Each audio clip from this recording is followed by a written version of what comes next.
o Alexandre de Moraes está correndo muito mais risco do que apenas perder o seu visto de entrada nos Estados Unidos, mas de fato sofrer as sanções OFAC, que tem um apelido de sepultura, né? Pena de morte econômica, porque ela cancela não só todas as suas contas bancárias, como ela não permite mais que você faça transações simples, como passar o seu cartão de crédito para fazer uma compra na Amazon, na Shein, ou mesmo num restaurante aqui no Brasil. Isso tudo porque todos os sistemas internacionais estão conectados através de supercomputadores, uma parte deles inclusive fica nos Estados Unidos, e os Estados Unidos exerce muito poder sobre essas instituições financeiras. O que está ocorrendo para a imprensa, você já deve ter visto a Daniela Lima, mudando totalmente o tom. Quando no passado era falado em chacota sobre a possibilidade do Alexandre de Moraes perder o seu visto, o ministro Alexandre de Moraes deixou claro, olha, pode entrar com ação, não tem nenhum dinheiro, nem conta nos Estados Unidos, nem no exterior. Ou seja, do ponto de vista técnico, a preocupação que eu vejo do Supremo Tribunal Federal com essa ação dos Estados Unidos é zero. Hoje em dia, eu diria até que eles estão concordando com a gente, que existe muito mais possibilidade que o Alexandre de Moraes sofra sanções do que ele não sofra. Vamos mostrar para vocês, já está no blog, está na home da Globo.com, confere aqui, confere o texto lá, porque tem atualização. Os ministros do Supremo Tribunal Federal estão cobrando, gente, uma reação formal do Itamaraty às ações do Musk contra o ministro Alexandre de Moraes, que se tornou alvo de uma espécie de frente multifocal da família do ex-presidente Jair Messias Bolsonaro, por meio de Eduardo Bolsonaro, que está, inclusive, em eventos constantemente nos Estados Unidos, pedindo abertamente uma interferência em ações do judiciário brasileiro, por meio, claro, de uma espécie de veto ao ministro, né? O que você tem é uma ação privada de uma empresa do Trump junto a uma rede social sobre Moraes. Se isso se tornar algo do Estado, aí a coisa escala.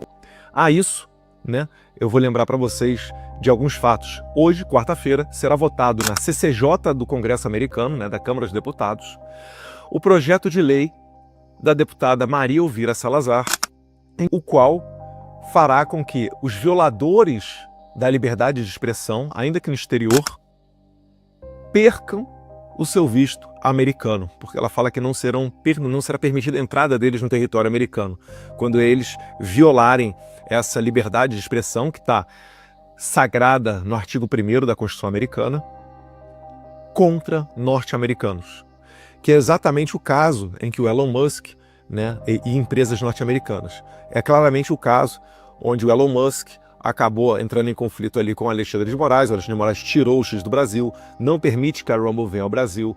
Ele exige que a Rumble censure o Alan dos Santos, que é um asilado que está sob a jurisdição norte-americana, bem como Terça Livre e outras plataformas.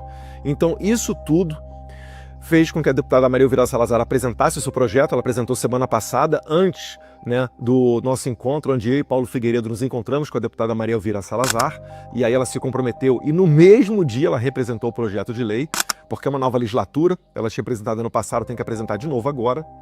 E depois a gente foi lá no presidente da CCJ da Câmara dos Deputados, o deputado Jim Jordan, e ele se comprometeu em dar prioridade nesse assunto.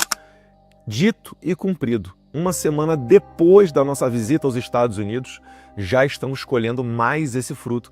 E Deus quiser, será aprovado hoje na CCJ, assim como foi na legislatura passada. Depois disso, o projeto fica pronto para ir para o plenário e aí nós vamos solicitar humildemente ao presidente da casa, né, o deputado Mike Johnson, para que ele paute esse projeto seja aprovado. E tem muita chance de ser aprovado, porque esse tipo de pauta nos Estados Unidos, sobre liberdade de expressão, liberdade de imprensa, liberdades individuais, e mesmo a segunda emenda que fala sobre a liberdade de você ter armas para legítima defesa e para lutar contra um Estado tirânico, todo esse pacote de liberdades remete à fundação dos Estados Unidos, remete ao final do século XVIII, remete a George Washington e os pais fundadores da América. Então isso acaba ganhando um contorno de suprapartidário. Você vai ver, e é muito possível, que até mesmo pessoas do Partido Democrata, que é a esquerda nos Estados Unidos, votando a favor de um projeto desse. Quem está apoiando esse projeto também é o Chris Smith, o deputado mais antigo em atividade na Câmara dos Deputados. Ele é deputado desde os anos 80, desde 1982 ou 83, foi a primeira eleição do Chris Smith, e desde então ele está no Congresso americano. O Chris Smith, ele é o grande líder que aumentou a extensão de aplicação da chamada Lei Magnitsky. Magnitsky é o nome da lei que foi dado em homenagem a um russo que foi assassinado, e depois o Chris Smith, né, pegou essa lei que é direcionada aos violadores de direitos humanos, e agora também é direcionada aos violadores da liberdade de expressão, e ele estendeu, né, em 2016, depois de comprar a briga de jornalistas da Bielorrússia. Bielorrússia é a última ditadura da Europa, tá? Do lado ali da Rússia. Então ele conseguiu colocar adiante essa lei, porque ele é um deputado que é o tipo do perfil articulador, né? Vai na direita, vai na esquerda, tenta fazer os arranjos, né, de maneira bem moderada para tentar aprovar os projetos de lei. E teve sucesso em 2016 e quer ter muito sucesso agora também em 2025. Então o caldo para aprovação desse projeto está feito, né? Muitas conversas, muitos esclarecimentos, muita batida de porta para que deputados nos ouvissem e soubessem de fato o que está acontecendo no Brasil. Só que, ainda assim, mais do que isso agora, aprofundando o tema, nós temos uma novidade muito interessante, que é o principal conteúdo para fazer a imprensa, os porta-vozes do regime, começarem a se tremer. O deputado americano Richard McCormick, da Geórgia, atenção, brasileiros da Geórgia, tá? A Geórgia é a quarta maior comunidade de brasileiros nos Estados Unidos. Pessoal ali só da região de Atlanta e em torno já passa facilmente de 100 mil brasileiros morando ali, tá? Atrás apenas de Nova York, Boston e Miami. Saiu aqui a carta do Richard McCormick. Richard McCormick, ele passou muito tempo dentro das Forças Armadas. Eu e Paulo Figueiredo, nós chegamos a fazer um vídeo com ele, onde ele fala um pouco sobre essa questão da liberdade de expressão, um pouquinho da sua atuação. É interessante vocês assistirem. Estou eu no meio, o Richard McCormick de um lado e o Paulo Figueiredo do outro. Ele fez uma carta, que eu já adianto que essa carta deve ser seguida por outros deputados. E essa carta foi endereçada ao presidente Trump, com cópia para o Mike Waltz, que é o secretário de Segurança Nacional, e também ao Marco Rubio, que é o chanceler dos Estados Unidos. E ele fala assim: caro presidente Trump e conselheiro de Segurança Nacional Mike Waltz, na semana passada o ex-presidente Jair Bolsonaro foi indiciado no Brasil.